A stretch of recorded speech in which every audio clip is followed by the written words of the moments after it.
Même dans ses pires cauchemars, Jean-Louis Garcia n'aurait certainement pas imaginé scénario plus catastrophique.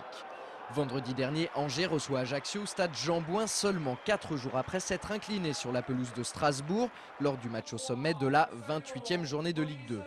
Les données sont alors très simples, face aux Corses, le SCO doit s'imposer. Mais au bout de 10 minutes, c'est la consternation côté angevin. Pour sa première titularisation cette saison en championnat, Teddy Angoli commet l'irréparable en fauchant Cheikh Diabaté en tant que dernier défenseur.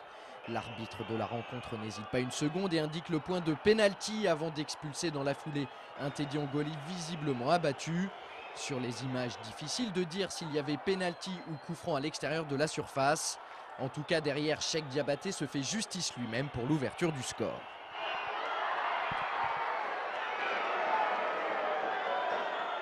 L'événement de la 10e minute vient plomber notre rencontre, c'est évident. Je pense qu'il peut siffler coup franc comme penalty. Et après, carton rouge et sévère aussi.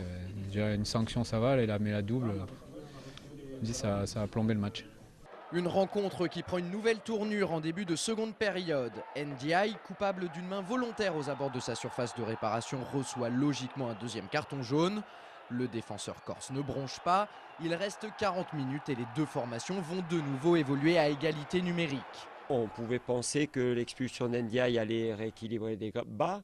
Bon, rééquilibrer dans l'idée au score.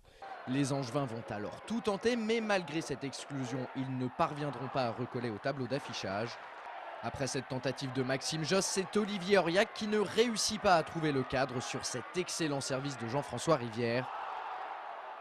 Et puis en toute fin de match, à la 92e minute, Serge Déblé est à la retombée de cette superbe ouverture de Malik Couturier.